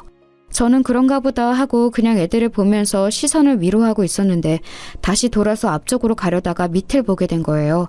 그의 녀석이 운동화에다가 핸드폰을 붙여서 제 치마 아래쪽으로 넣어서 촬영을 하고 있더라고요. 저는 저학년을 가르칠 때는 진짜 상상도 못했던 일이라서 순간 열이 뻗쳐서 말이 안 나올 정도더라고요. 저한테 발각된 주제에 그 녀석은 난처해하지도 않고 빙글빙글 웃으면서 핸드폰을 슬쩍 뒤쪽으로 가져가는데 제가 빼앗아 버렸어요. 그랬더니 걔가 그러는 거예요. 선생님 핸드폰 주세요. 지금 제 물건 빼앗아 가는 거예요? 너 이게 무슨 짓이야? 지금 뭐 찍은 거야? 너 제정신이니? 저도 모르게 목소리가 있는 힘껏 높아져 있었죠. 네, 물론 아동한테 큰 소리를 내서도 거친 말을 해서도 안 되는 게 교사의 본분인 것은 알아요. 하지만 이런 상황에서 도저히 침착함을 유지할 수가 없었죠. 게다가 저도 당시에는 겨우 20 중반 갓 벗어난 저연자 교사였고 그 애는 덩치가 커서 거의 고등학생처럼 보일 정도인 애였어요. 제가 얼굴이 새빨개지도록 화를 내는데 그 녀석이 그러더군요. 그 핸드폰 내 거고 내가 찍은 것도 내 거예요. 선생님이 건드릴 권리 없어요. 핸드폰 내놔요. 초등학생 어린애가 딱 저렇게 말을 하더라고요. 진짜 정말 닳고 다른 고등학생 양아치 같은 말투라서 순간 정신이 혼미해지더군요. 저는 빼앗은 핸드폰을 그대로 들고 가서 파일 안에 쑤셔 넣었어요. 뒤에서 그 애녀석이 쫓아오면서 핸드폰 내놓으라고 악을 질러대었고요. 안 된다. 너 이거 찾고 싶으면 부모님 오시라고 해. 선생님 치마 속까지 찍으려고 하는 너 같은 학생은 부모님하고 면담을 해야겠다. 최대한 침착하게 말을 하려고 노력했습니다. 정말 노력 많이 했어요. 하지만 목소리가 떨려 나오는 걸 막을 도리가 없더라고요. 어지간한 청소년만큼 커다란 덩치의 남자애가 씩씩대면서 저를 때리기라도 할 것처럼 바짝 붙어서 발을 굴러대는데 제가 진짜 제정신인가 싶었고요. 당연히 반 전체 분위기도 엉망이었지만 저는 미안하게도 학급 아이들을 신경 쓸 겨를이 없었어요. 당장 제가 지금 학생한테 치마 속을 찍히는 짓을 당한 터라 손까지 떨려왔기 때문이었죠. 그 녀석은 저를 때리기라도 할 것처럼 씩씩대면서 제 코앞에서 왔다 갔다 하더니 곧 쾅 하고 교실 문을 박차고 나가버렸어요. 정말 선생님이나 같은 학급 친구들에 대한 배려나 존중이라고는 손톱만큼도 없는 애였죠. 심장이 쿵쾅거리면서 뛰었어요. 겉으로는 멀쩡한 척하려고 어찌나 애를 썼는지 손이 후들거리면서 무릎이 떨리더군요. 하지만 지금 학급 애들이 저를 쳐다보고 있었기 때문에 거기에서 제가 약한 모습을 보일 수는 없었거든요. 그랬다가는 남은 애들 중 좀 삐딱한 애들까지도 저를 우습게 볼 게 너무 뻔했기 때문이었어요. 그러면 정말 남은 기간 동안 이 학급 애들하고 같이 지내고 가르치는 게 악몽이 될 뻔했죠. 이를 악물고서 괜찮다는 듯이 얼굴을 가다듬고서 마치 걔가 원래 없던 것처럼 그냥 수업을 진행했어요. 그 녀석하고 비슷한 성향인 애들이 눈치를 보면서 딴지를 걸까 말까 하는 게 느껴졌지만 아무런 표정 변화 없이 그대로 쭉 수업을 진행하니까 말없이 수그러들더군요. 아마 제가 조금이라도 흔들렸다면 그 녀석들까지도 저한테 대들면서 비웃고 나가버렸을 게 뻔했어요. 그나마 제가 무표정하게 수업을 지속해서 아무 말도 하지 않은 거였죠. 그러고 나서 저는 그날 교관 선생님과 교장 선생님한테 가서 이런 사실을 알렸습니다. 학생이 선생님의 치마 밑으로 핸드폰을 넣어 몰카를 찍으려 했다는 사실만으로도 이미 범죄였으니까요. 하지만 교관 선생님도 교장 선생님도 별다르게 저를 위해서 화를 내주시지는 않았어요. 그냥 참 그 애가 잘못했다면서 그래도 선생님이니까 한번 참고 넘어갈 줄 아는 말만 계속했죠. 저는 솔직히 이해가 되지를 않았어요. 아니, 어떻게 이런 걸 참고 넘어가 주라는 건지 말이에요. 게다가 학생 훈육의 면에서도 이건 말이 안 되는 거였어요. 잘못한 건 확실히 짚어주고 벌을 받고 넘어가야 그게 잘못된 것인 줄을 아는 거잖아요. 그런 과정을 거쳐야 나중에 사회에 나가서도 잘못된 일을 하면 안 된다는 사실을 알게 되는 거고요. 하지만 제가 아무리 말씀을 드려도 교감도 교장도 전혀 귀담아 듣지 않으시더군요. 교장 선생님은 도리어 저를 나무라듯이 말씀하셨어요. 거 손선생 좀 참지 그랬어요. 걔 부모들이 아주 골치 아프단 말이야. 얼마나 막무가내인지 알아? 하지만 제가 이걸 참고 넘어간다고 해도 걔가 나중에 어떤 꼴이 될까요? 애를 가르치기 위해서라도 이건 그냥 넘어가면 안 되는 거라고 생각합니다. 그거야 우리가 알 바가 아니지. 이제 애들의 미래를 우리가 책임진다는 생각은 버려요. 그런 마인드로는 애들 가르치는 일 길게 못하니까. 아니 물론 손 선생이 아직 젊고 교직에 들어온 지 얼마 안 되어서 이상적인 생각을 하고 있다는 건 알아요. 하지만 그게 먹히는 시대가 아니란 말이지. 손 선생 본인은 물론이고 다른 학생들이나 선생님들까지도 다 너무 골치가 아파진다고. 본인 혼자만 힘들고 마는 게 아니란 말이야. 교장 선생님은 답답하다는 듯이 저한테 그렇게 꾸중을 하셨습니다. 제 잘못은 아무것도 없는 상태에서 상사한테 싫은 소리를 듣는 그 상황이 정말 이해도 가지 않고 납득도 되지 않더라고요. 저도 원래 그렇게 얌전하거나 고분고분한 성격은 아닌데 그래도 아직 저연차 교사이기도 했고 학교라는 조직의 분위기상 항상 다소곳한 태도를 유지하고 있었어요. 그래서 교장 선생님한테도 그때 아무런 말대답을 하지 않고 그냥 듣기만 하다가 나왔었죠. 나와서도 정말 속이 뒤집혀서 퇴근을 할 수가 없더라고요. 교장 교감 선생님과 한참이나 이 이야기를 하고 난 다음이라 이미 해가 거의 저문 다음이었는데요. 교무실에서 선생님들은 많이 퇴근하시고 난 다음이라 저는 한숨을 쉬면서 애한테 빼앗았던 핸드폰을 책상 위에 올려두었어요. 어차피 패턴으로 여는 것이라 저는 알 수 없었고 애 부모님이 오면 면담한 다음에 열어서 제 치마 속 촬영한 영상을 지우게 해야 할 거라고 생각하고 있었거든요. 그런데 그때 제 핸드폰으로 전화가 오더라고요. 번호를 보니까 그의 부모님 번호였어요. 저는 애들 번호는 물론이고 부모님 번호까지 다 꼼꼼하게 저장을 해두었거든요. 그 애는 아마 저한테 혼나고서 곧장 부모님 퇴근하자마자 이야기를 한 것 같더군요. 그래서 마음을 단단히 먹고 걔 부모님한테도 쓴소리를 좀 하겠노라 결심한 이후에 전화를 받았죠. 그리고 통화가 연결되자마자 제가 여보세요라는 말을 꺼내기도 전에 전화에서 거의 귀가 찢어질 것처럼 엄청난 소리로 욕이 쏟아져 나왔어요. 아마 들어보지 못한 분들은 잘 모르시겠지만 전화기를 통해서 그 아기가 가득 눌러 담긴 상대방의 욕설이 저한테 쏟아지는 걸 들으면 거의 정신이 멍멍해질 정도예요. 저는 핸드폰을 들고서 대체 이게 뭔가 싶어서 멍하니 있었어요. 제가 알아들을 수 있는 말은 맨 끝에 문장 하나 정도였죠. 네가 교사면 다야? 너 내가 내일 학교 가서 죽여버릴 테니까 그렇게 알아. 신경질적인 남자 목소리였습니다. 보통은 어머님이 먼저 전화를 하시고 그 후에 면담이 잘 진행되지 않으면 아버님께 전화를 드리는 경우가 많았는데 이번에는 먼저 애 아버지가 먼저 전화를 한 거였어요. 정신이 멍멍해서 대답도 제대로 못하고 있는데 그대로 전화가 끊어지더군요. 저는 멍청한 상태로 앉아 있었어요. 다시 전화를 해서 사정을 설명을 하고 이야기를 나눠보아야 할 것 같은데 도저히 그럴 수가 없더라고요. 그렇게 일방통행으로 욕설을 얻어먹었는데 바로 정신이 차려질 리가 없지 않겠어요? 그래도 한참 앉아있다가 손이 떨리는 걸 가라앉히고서 다시 그 번호로 전화를 해봤지만 저쪽에서 딱 끊더군요. 몇 번 더 해봤지만 계속해서 끊어버려서 저는 결국 아무것도 하지 못한 채로 퇴근을 할 수밖에 없었어요. 가족과 함께 살고 있었기 때문에 제 얼굴이 어두운 걸 보고 엄마가 급히 따라오면서 대체 무슨 일이냐고 물으셨죠. 아, 너 왜 그러니? 무슨 일 있어? 얼굴이 너무 안 됐다. 별거 아니에요, 엄마. 그냥 좀 피곤해서. 애들이 말 안 들었어? 뭐 과일이라도 깎아줄까? 괜찮아요. 필요하면 이야기할게요. 저희 엄마는 가정주부로 평생 살아오신 분이라 굉장히 심약하셨거든요. 그러니까 제가 겪은 일을 그대로 말했다간 거품 물고 넘어가시게 뻔해서 그냥 제가 입을 다무는 쪽을 선택했던 거였죠. 저희 아빠는 또 다혈질이셔서 이런 일이 생기면 화를 내실 거라 제가 말하지 않는 게 나았고요. 사실 우리 부모님도 나 보호하려고 애쓰셨었지 싶어서 마음이 조금 가라앉았습니다. 부모들은 항상 아이가 학교에서 혼나고 오거나 친구들과 싸우고 오면 마음이 불안정해지기 마련이죠. 아마 그의 아버님도 그런 게 아니었을까 싶었어요. 세상에는 참 여러 가지 사람이 있어서 자기가 불안해지면 욕설로 그 불안을 해소하려고 하는 이들도 있었으니까요. 그 녀석의 태도로 봐서는 부모님의 공격성이 있을 것 같아서 그 정도는 감안하고 마음을 단단히 먹으려고 애를 쓰기도 했습니다. 그리고 다음날 저는 어느 정도는 각오를 한 채로 출근을 했어요. 그런데 아침에는 아마 시간이 없었는지 그의 아버님이 안 오셨더라고요. 그 녀석은 아무 기색도 없는 채로 출석해서 앉아 있었고요. 그런데 눈길도 안 마주치고 고개를 이리저리 팩팩 돌리는 꼴이 전혀 반성한 기색은 아니었죠.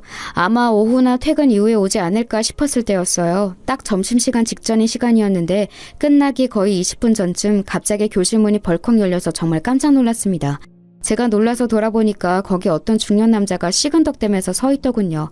저는 누구냐고 물으려다가 직감적으로 그 사람이 그 녀석 아버님이라는 사실을 눈치챘어요. 오늘 이렇게 갑자기 찾아올 만한 사람은 그 아버님밖에 없었으니까요. 아버님, 혹시 오늘 면담하러 오셨나요? 지금 수업이 아직 안 끝났으니 조금 기다리셔야... 제가 그렇게 말을 하는데 그 학부모님을 기다리지 않고 그냥 교실로 성큼성큼 들어오시더군요. 그러더니 제 멱살을 잡고 다짜고짜로 밀치셨어요. 저는 너무 창졸간에 일어난 일이라서 비틀거리면서 뒤로 거의 넘어질 뻔했는데 다행히 교탁을 잡아서 넘어지지 않을 수 있었죠. 그대로 넘어졌다면 아마 크게 다쳤을지도 몰랐는데 어떻게든 중심을 잡아서 간신히 서 있었어요. 그런데 그 아버님은 거기서 그치지 않고 교탁을 발로 차면서 소리를 질러대더군요. 네가 선생이면 다야, 어? 야, 네가 내 아들 핸드폰 뺏어갔어?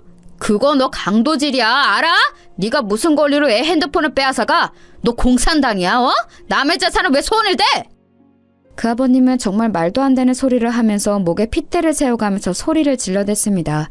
저는 그 아버님이 들어오자마자 제 멱살을 잡고 밀쳐서 놀라 손발이 떨리는 와중에 마구잡이로 고함까지 질러대니 견딜 수가 없었어요. 제 나이 겨우 20 중반 조금 넘었을 때였는데 저연차 교사가 감당하기에는 힘든 일이었죠. 학급 아이들이 전부 다 놀란 눈으로 저를 쳐다보고 있는 가운데 그 녀석, 그 애 녀석은 저를 비웃는 얼굴로 빙글빙글 웃으면서 쳐다보고 있더군요. 그리고 그 녀석 주변으로 앉은 비슷한 놈들도 희죽거리면서 쳐다보고 있었고요. 정말 머리가 아득해지는 기분이었어요. 그리고 너 뭐 애한테 소리를 질렀다며? 야, 너 그거 아동학대인 거 알아? 죽을라고 이게 확. 내가 너 고소해서 교사 잘리게 만든다. 알아? 이런 게 선생이랍시고 자리 보존하고 앉아가지고 애한테 소리나 지르고 말이야. 아버님 진정하세요. 일단 말씀이라도 좀 들어보시고. 야, 됐어. 내가 지금 교장하고 교감한테 가서 단판 짓고 올라니까 너 진짜 가만 안 둔다. 그렇게 고함을 지르고서 그 아버님은 순식간에 애를 데리고서는 교실 밖으로 사라져버렸어요. 저는 이제 정말 다리가 떨려서 제대로 서 있을 수가 없더군요. 그렇게 제가 봉변을 당하는 사이에 점심시간 벨이 울렸고 차라리 다행이라는 생각이 들어서 저는 애들한테 밥 맛있게 먹으라는 인사만 간신히 한 채로 교무실로 들어왔어요. 당연히 저는 아무것도 먹지 못했죠. 그러고 나서 한 30분쯤 뒤에 교장실에서 내선 전화가 걸려왔어요. 손 선생, 다시 그 아버님께 전화드려서 정중히 사과드려. 그리고 애한테 핸드폰 돌려주면서 또 미안하다고 사과 꼭 하고. 안 됩니다. 저는 잘못한 게 없어요. 제가 왜 사과를 드려야 하나요? 그리고 그 핸드폰 안에 불법 촬영물이 있는데 그걸 돌려주라는 말씀이세요? 저는 너무 놀라고 화가 나서 대뜸 목소리가 높아졌어요. 하지만 교장 선생님은 그런 제 마음은 아랑곳하지 않고 아무런 상관없다는 듯이 오히려 불쾌하다는 듯이 말씀하시더군요. 아니 송 선생, 지금 나한테 말대꾸하는 건가? 내 지시에 따르지 않겠다는 거야? 선생님이 되어서 교장 지시에 안 따르겠다면 어쩌자는 건가? 지금 잘 처신해야 해. 나도 그 아버님한테서 송 선생 보호를 못 해줘. 하지만요. 그 아버님 이 동네에서 오래 살고 성격도 험한 양반이야. 지난번 걔 4학년 때도 담임선생님 고소해서 교사 바뀌었던 거 모르나? 내가 보호해줄 수가 없는 사람이라고. 속이 울컥거리더군요. 교장 선생님 말씀대로 사실 제가 뭘 할 수 있는 게 없었어요. 그 아버님 심지어 학교 앞쪽 골목 있지? 거기 정비소 하고 있어. 동네 학부모들하고 사이가 좋아서 한번 그 사람이 물어뜯기 시작하면 진짜 골치 아파진다고.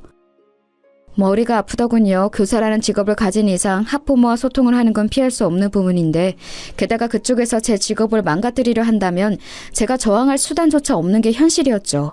그래서 저는 멍하니 교무실에 앉아 있었어요. 교장 선생님이 말씀하시길 걔 아버지가 학교와 골목 정비소를 한다고 했었죠.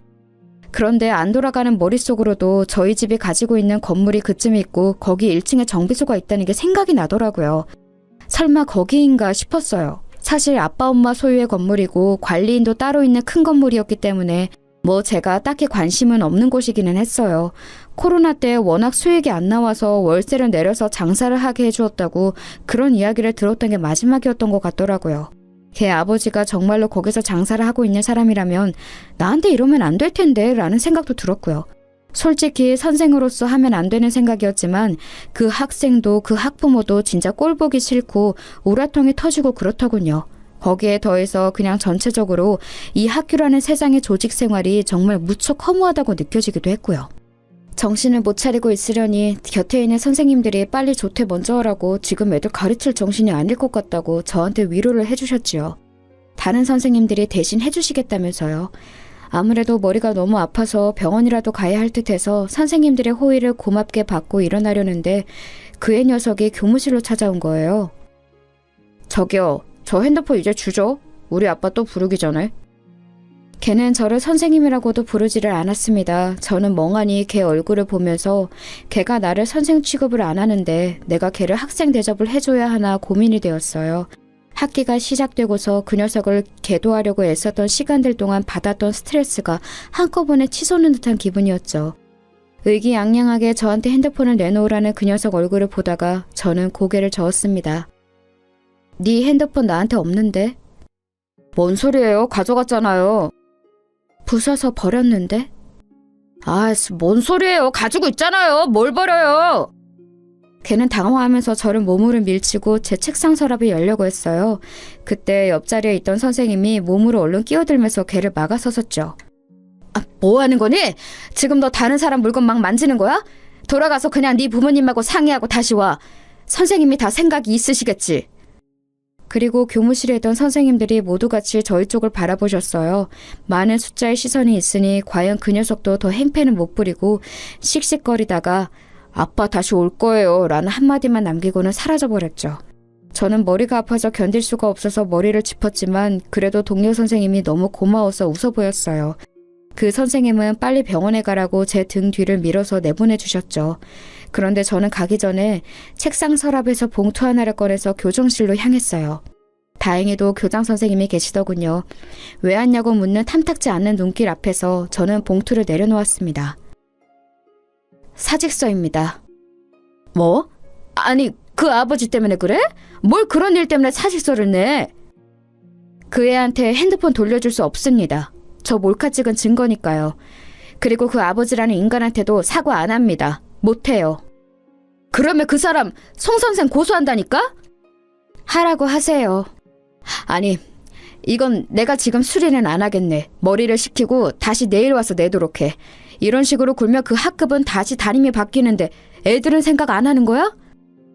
교장은 준엄하게 저한테 반의 다른 아이들을 생각하라고 말씀하셨죠. 저는 순간 머릿속에 차게 식는 것 같아서 그럼 알겠다고 내일 다시 생각해보고 오겠다고 하고서 돌아섰습니다. 조퇴하는 길에 마음이 정말 두 갈래였어요. 그래도 대학부터 임용고시 교사로 임해서 현재까지의 모든 세월을 다 허송세월로 돌리게 되는 사직서보다는 이번 일 그냥 꾹 참고 넘어가는 게 낫지 않을까. 하지만 그렇다고 이런 환경 속에서 계속 교사 일을 끌고 가는 것보다는 아예 그만둬버린 게 낫지 않나. 머릿속이 정말 혼란스럽더군요. 게다가 제가 그만두면 반의 담임이 또 바뀌게 되니 얌전하고 순한 다른 학급 아이들은 피해를 보게 되는 거였어요. 그래서 너무 고민이 되어 집에 가서도 멍하니 정신을 차리지 못하고 있는데 제 핸드폰으로 전화가 오더군요. 번호를 보니까 또 그 아버지였어요. 저는 그냥 번호를 내려다보다가 받지 않고 끊어버렸죠. 그러더니 전화가 또 오고 계속 끈질기게 오는 거예요. 마치 무슨 스토킹이라도 하는 것처럼요. 저는 정말로 핸드폰을 그냥 꺼버릴까 했는데 사직할 각오까지 한 마당에 대체 이 인간이 또 무슨 소리를 할까 궁금해서 한 10통쯤 전화 왔을 때 전화를 받았어요. 그랬더니 예상했던 것처럼 또다시 욕설이 줄줄이 튀어나오더군요. 야, 너 내가 기회 줬는데 또 애한테 지랄했어? 뒤진다 진짜. 교장이 설설 기면서 한 번만 기회 달라고 해서 봐줬는데 핸드폰을 부쉈다고? 너 제정신이냐? 저는 이게 욕설 듣는 처음이 아니라서 이미 익숙해진 건지 그렇게 막 화도 안 나더라고요. 그냥 듣고 있자니 조용해서 저쪽은 더 화가 난 것 같았어요. 야, 왜 대답이 없어? 이제 학부모가 우스워 보여? 내가 너 고소해서 꼭 길바닥에 나앉게 만든다. 내가 가만히 있을 것 같아? 어? 니네 부모는 너 그렇게 키웠냐? 선생이라는 게 가정교육을 어떻게 받은 거야? 야, 니네 애미애비는 대체 뭐 하는 것들이길래 이런 걸 선생이랍시고. 저는 가만히 듣고 있다가 그 사람 말이 저희 부모님에게까지 가자 더 듣고 싶지 않아졌어요. 그래서 가만히 확인차 물어보았죠. 아버님, 이 동네에서 정비소 하신다고요? 그래, 내가 여기 아는 사람이 몇 명인데 내가 학부모들하고 이야기해서 너 가만히 안 둔다. 애 핸드폰 들고 와서 우리 집 앞에서 무릎 꿇고 사과해. 네 부모까지 와서 무릎 같이 꿇어. 듣다 보니 이게 정말 요즘 말하는 진상 학부모구나 싶더군요. 그래서 저는 그냥 내일 뵙죠 라고 말하면서 전화를 끊었어요. 또다시 전화가 왔지만 아예 그 번호를 차단시켜버렸죠. 저는 그렇게 하고서 거실로 나갔어요. 제 방에 아무 말도 없이 들어가서 저를 걱정하며 안절부절 하시던 엄마가 저한테 얼른 달려오셔서 제 손을 붙들고 소파로 가서 앉으셨죠. 대체 무슨 일이야? 너 뭐 큰일 있지? 계속 얼굴이 너무 안 좋아. 엄마 나 사직하려고. 뭐? 그게 무슨 소리야? 무슨 일이 있었길래 그래? 엄마는 너무 놀라서 눈을 크게 뜨면서 물어보셨습니다. 솔직히 말하면 성인이 되어 직업적으로 독립했다면 이런 이야기는 다 해결된 다음에 부모님께 말씀드리는 게 맞다고 생각하고 있었어요. 하지만 이렇게 제가 구석으로 몰린 마당에 저희 부모님의 힘을 빌리지 않을 이유도 없었습니다. 유치하고 치졸하긴 해도 저도 그냥 있을 수가 없겠더라고요. 제가 그동안 있었던 일을 이야기하자 엄마 얼굴색이 새파랗게 변했다가 새하얗게 변했다가 아주 난리가 났더라고요. 엄마한테 스트레스를 드리고 싶지는 않았는데 그렇게 화를 내시는 모습을 보니까 마음이 안 좋았어요. 엄마는 벌떡 일어나서 이리저리 왔다 갔다 하면서 입술을 잘근잘근 씹으셨습니다. 그런 짐승 새끼 같은 애비하고 자식 새끼가 다 있지? 근데 그런 것들이 선생님이 너한테 그 지랄을 했다고? 심지어 교장은 너한테 사과하라고 했고? 그래서 나 더 이상은 못 다니겠어요. 그냥 다른 곳으로 취업하려고. 그래. 그리고 네가 뭐가 모자라서 거길 계속 다니니. 넌 네 아빠 사업이나 건물 하나만 물려받아도 먹고 사는 데는 지장 없어. 그 새끼들이 뭐 알지도 못하면서. 고소? 고소 같은 소리 하네. 네 아빠 아는 정감만 몇 명인지 아니? 엄마는 거의 입에서 불을 뿜을 기세로 화를 내시더라고요. 그래서 제가 헤헤 웃었어요. 안 그래도 아빠한테 부탁드릴 게 있어. 아빠 건물 중에 우리 학교 앞쪽 1층에 정비소 있는 곳 있지? 응, 있지. 그 정비소가 그 앱이라는 놈이 하는 곳이래. 뭐? 하면서 엄마는 더욱이나 길길이 뛰면서 화를 내시더라고요. 사실 그럴 수밖에 없었어요. 엄마가 하시는 말씀을 들어보니 그 정비소는 코로나 때부터 쭉 장사가 안 되어서 그때 한번 임대료를 내려주었고 요즘은 더욱이나 어렵다고 하도 우는 소리를 해대서 한 번도 내려줬다더라고요. 심지어 요 몇 달간 그것도 제대로 내지 못했는데 하도 사정을 해서 아빠가 그럼 경기 회복되면 그때 갚으라고 도촉도 안 하고 계신데요. 그런데 그렇게 사정을 다 봐주고 있는 인간이 학교에서는 완전히 얼굴을 바꿔서는 담임교사한테 지랄을 떨어대고 있었던 거였어요. 세상에, 난 정말 그 사람이 그럴 줄은 몰랐다. 엄마는 너무 어처구니가 없다는 듯이 말씀하셨어요. 그 인간이 부모님께 사정을 할 때는 그렇게 세상에 없이 가련하고 가엾은 가장처럼 말했다고 하시더라고요. 애가 둘에 아내도 아픈데 장사가 안 되어서 너무 힘들다고 제발 한 번만 봐달라고요. 돈이 없어 생활도 힘들다고 했다고 하는데 그렇다기에는 제가 입수한 애 핸드폰이 아주 최신형이더라고요. 제 것보다도 훨씬 더요.